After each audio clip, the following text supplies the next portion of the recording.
সকাল সকাল ঘুম থেকে উঠে চললাম মায়ের দর্শনে। হ্যাঁ, দক্ষিণেশ্বর যাচ্ছি, বাট তোমাদের দাদাভাই যাচ্ছে না। আমি, আইটি, আমার মা বাবা এই ৪ জন মিলেই যাচ্ছি। তো ও আমাদের গাড়িতে উঠিয়ে দিতে চলে এসেছে রাস্তায়। আর এখন দেখো গাড়ির জন্য ওয়েট করছি। এটা ভোর 5:30টায় আমরা বেরিয়েছিলাম। তো অনেক ভোরেই বেরিয়েছি, ফাইনালি আমরা গাড়িতে উঠে গেছি। আর গাড়ি তো খুব সুন্দরই চলছে। আর যেহেতু অনেকটা ভোর ভোর বেরিয়েছি, তার জন্য তো রাস্তা পুরোই ফাঁকা। আর এখানে আইত্রি এত সকালে ঘুম থেকে উঠেছে, তো ওর মুখ চোখে একটু ব্যাপারটা অন্যরকম ছিল। বাট বাট যখন ও ওখানে পৌঁছালো, আমরা যখনই এসে পৌঁছালাম, সর্বপ্রথম এসেছি আমরা গঙ্গায়, যেহেতু আগে গঙ্গা মার দর্শন করব, তারপরে আমরা যাব মন্দিরে। তো এখানে দেখো মায়ের দর্শন করে নিয়েছে। আর আইত্রির এখানে এসে ফুল চেঞ্জ হয়ে গেছে, ও ফুল ফর্মে চলে এসেছে। এখানে দেখো আমরা ডালি নিয়ে নিয়েছি, আরও মা বাবার সাথে খালি পায়ে চললো এখন মায়ের কাছে। আর একটা খুব ভালো কথা, মায়ের কাছে পুজো দিতে যাচ্ছি।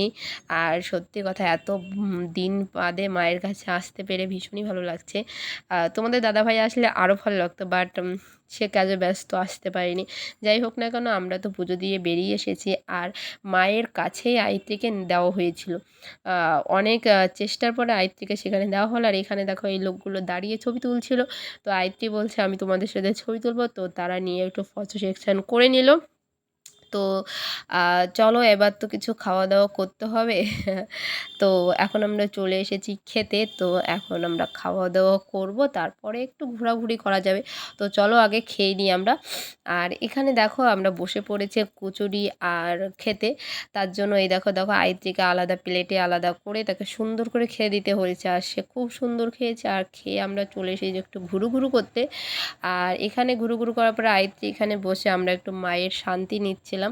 তো ভিডিওটা এই পর্যন্তই। ভালো লাগলে লাইক, কমেন্ট, শেয়ার আর সাবস্ক্রাইব করতে ভুলবে না। আর অবশ্যই তাড়াতাড়ি পাশে থাকো। আর আইত্রি এখানে বসে খুব মজা করছিল, আর আমরা এখানে বসে মায়ের আরাধনা করছিলাম। মাকে সুন্দর করে আরেকবার বাড়ি যাওয়ার আগে শেষবার দেখে নিচ্ছিলাম। টাটা।